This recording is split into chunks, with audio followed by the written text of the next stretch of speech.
Assalamualaikum warahmatullahi wabarakatuh. Kemarin kita udah di pertemuan yang kedua.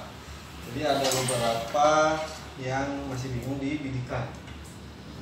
Kita kayak kemarin, yaitu dominan mata mana. Kita tunjuk satu poin di mana tutup mata kiri apakah dia geser jauh, ataupun tutup mata kanan apa dia geser jauh juga. Yang paling mendekati dengan dua mata dia tetap di situ tujuannya, berarti itu dominannya. Misalkan saya tutup mata kanan, posisi tetap di titik tujuan. Dibuka dua-duanya tetap di titik tujuan. Tapi ketika ditutup mata kanan, ini malah jauh dari titik tujuan. Jadi dominan mata saya adalah mata yang sebelah kanan. Nah, dua mata itu tetap berfungsi dan dua mata itu tetap berperan penting. Misalkan kita dominannya mata yang kanan ya, kita target sebelah sana.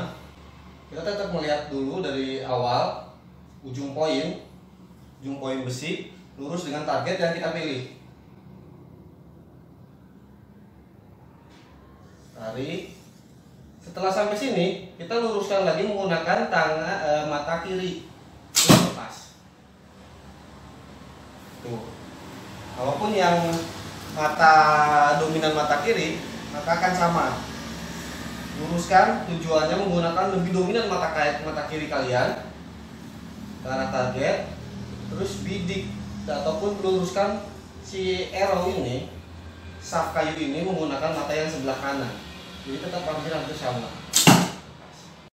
Yang kedua, ini sharing ya. Yang kedua itu masalah dia masih melenceng ke kanan terus dari arah target. Itu seperti yang kemarin Kang Fauji bilang, bahwa itu adalah hal wajar karena kita menyimpan arrow di sebelah kanan dan menggunakan teknik thumb draw di sebelah kanan. Paling gampangnya tutup dulu kayak gini, tabrakin, tutup. Di sebelah kanan maka akan identik lebih ke kanan. Caranya adalah misalkan kita target di sana, target ini, kelihatan? Yang dilurusin adalah arrow-nya dari ujung knob sini sampai ujung poin, lurus ke arah target, dia akan lurus. Tapi kalau kita ngelurusinnya busur, maka dia akan melenceng ke sebelah kanan. Dia akan melenceng ke sebelah kanan karena ini kita yang dilurusin busur. Kalau kita yang dilurusin arrow, kita akan ke sini arrow-nya. Lurusin busur melenceng. Selanjutnya kita yang ketiga. Tapi gimana kita udah ngelurusin arrow ke arah target, tapi posisi kita tetap arrow kita tetap melenceng banyak ke kanan ataupun kemana aja gitu. Itu ada lagi namanya teknik dasarnya kita, form kita itu belum benar. Di sini, kelihatan? Kata Kang Fauji kemarin ada yang tekniknya kayak gini, lurus semuanya, badan tegak. Ada yang menghadap ke target, ada yang seperti huruf L. Ini kan lurus ke target, ini huruf ini. Ini semuanya boleh, tapi yang penting itu bahu kita dan tangan kiri kita lurus. Misalkan gini, ini kita luruskan ke arah target sana, tapi posisinya tangan kita ini nggak sejajar dengan bahu belakang, depan belakang ini nggak sejajar. Kalau sejajar itu gini, lurus. Tapi kemarin itu ada yang gini.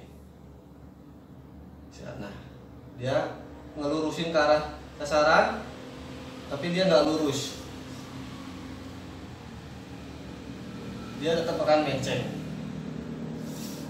Lurusinnya, kalau saya pribadi menggunakan sistem yang dua-duanya ngadep sana, ngadep ke target.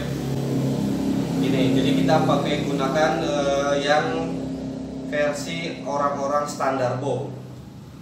Maka ini bahunya akan lurus dan itu untuk pemula juga baik. Misalkan kita targetnya di kamera, kita posisinya lurus tegak. Ini udah dilurusin ke arah target. benar-benar lurus. Bahu yang sebelah kiri sama bahu kanan itu garis lurus. Ini garis lurus.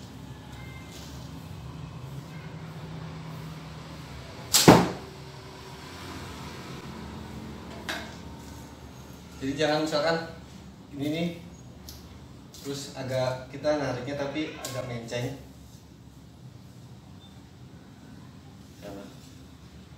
Biasanya jadi menceng. Jadi lurusinnya tetap di sini. Ini ngelurusin ini masih menceng. Lurusinnya gimana? Tegapin semuanya badan, lurusin, busungin perutnya ke depan. Ini bener-bener lurus. Terus tarik. Ini akan sejajar. Ini akan membantu untuk para pemula. Dan saya pakai dominan mata kanan itu ngebidik pun gampang. Di sebelah dalam arrow sebelah sini, sebelah kanan. Yang keempat, kita tadi itu udah form. Kita pilih salah satu. Misalkan yang lurus ke sana, targetnya di sana, benar-benar lurus. Yang kedua, cara kuncian udah benar sama. Tarikan itu dibebas. Ada yang dari awal cepat, ada yang dari awal pelan, santai, menikmati tarikan, pas. Ada yang barengan, ada yang ke atas, kayak gini juga tetap barengan. Biasanya kayak dia suka kayak gini.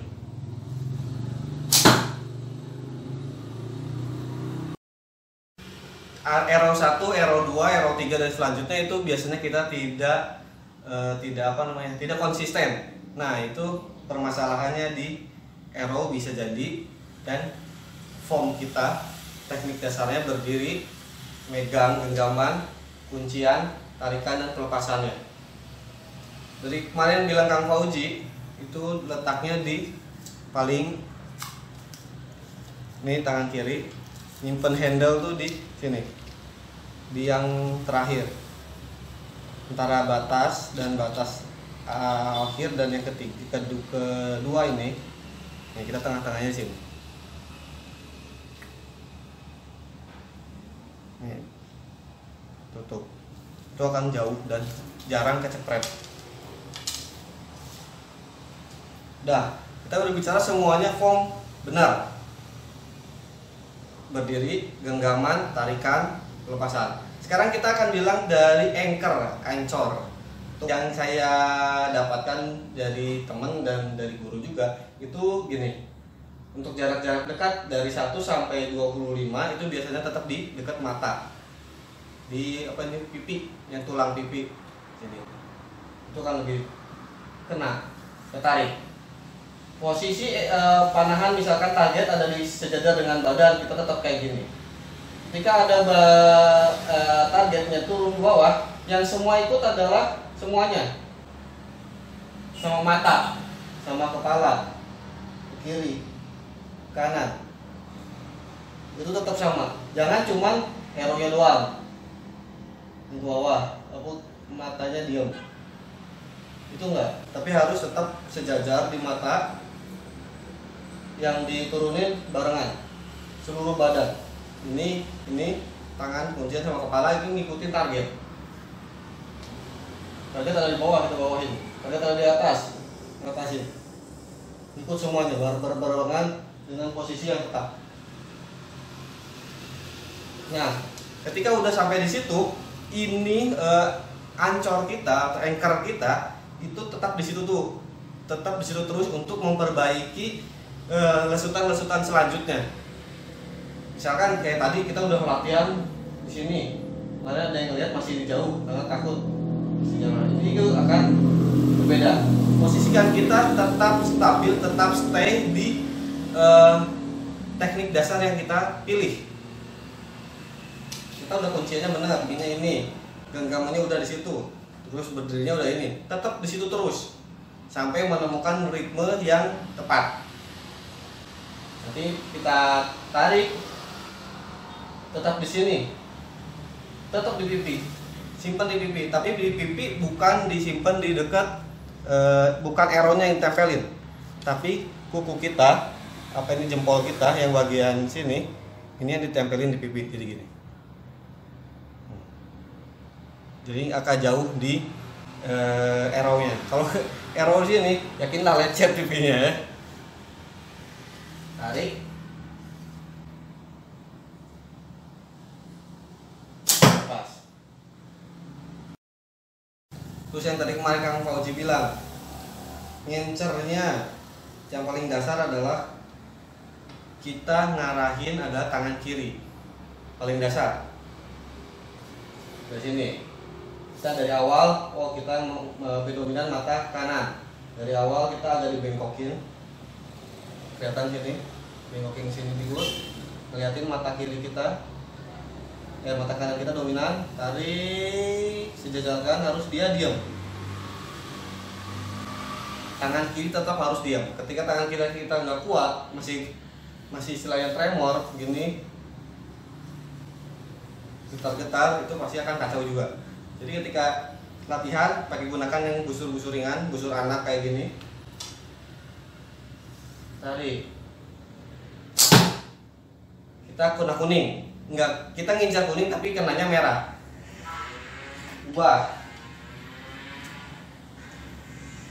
Kena merahnya atas misalnya, berarti lebih bawah. Kita tetap ngincar kuning pertama awalin, terus turunin ke bawah arah incaran tadi. Dan insya Allah misalkan kena kuning, berarti di situ kita masih ngincar di tahap itu. Dan saya juga selama ini masih menggunakan teknik dan cara yang kayak gitu. Ketika narik terus arrow pertama lepasin, kita tetap mengincar tengah, tes. Tapi ternyata nggak di tengah, tetap kena biru atas. Oke, terlalu jauh. Kita ngincernya bawahin lagi, bawahnya kuning sedikit, lepasin. Misalkan kena kuning, kena merah tapi bagian atas, turunin lagi dikit, tangan kirinya turunin dikit. Yang bisa mengoreksi adalah teman kita. Misalkan kita perasaan ini udah lurus, ternyata masih naik. Yang bisa ngoreksi kayak gini, saya ngelihat di kamera, berarti ini terlalu naik, lurusin. Yang terakhir yang krusial adalah ikhlaskan. Jadi nanti saya akan kirimkan videonya. Ketika nge-shoot, ikhtiar kita adalah tentang teknik dasarnya, benarkan. Bismillah. Setelah dilepas itu kehendak Allah, jadi ikhlas.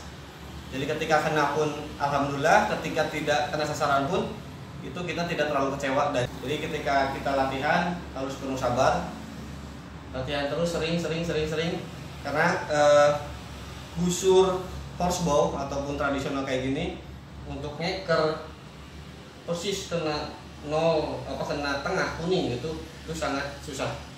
Saya pribadi sangat susah, menurut saya pribadi pasti, tapi tetap ada yang bisa. Itu akan susah karena kita terbiasakan. Jadi nanti tujuan akhirnya kita untuk membiasakan diri antara lengan otot, mata dan tangan itu, walaupun kita cepat itu sering kena tepat sasaran. Oke, kita akan contohkan namanya terbiasa menggunakan insting. Saya juga baru belajar, jadi mohon maaf. Biasanya kita akan ngambil arrow, masukin, tarik, lepaskan. Itu biasa kita. Tapi ketika kita sering berlatih akan menemukan namanya insting. Jadi posisi tangan seperti udah digerakkan sendiri ke arah target tanpa perlu lama untuk membidik. Kita coba 1, 2, 3.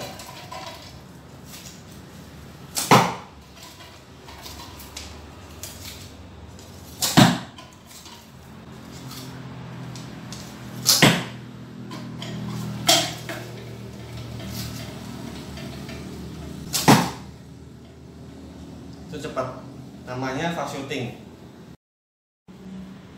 Oke, misalkan dari teman-teman ada yang benar-benar tertarik nih, oh iya aku juga pingin bisa dan pingin punya busur sendiri, karena emang pegangan satu orang itu biasanya satu busur kepunyaannya sendiri, jadi dia tahu karakteristik busur tersebut.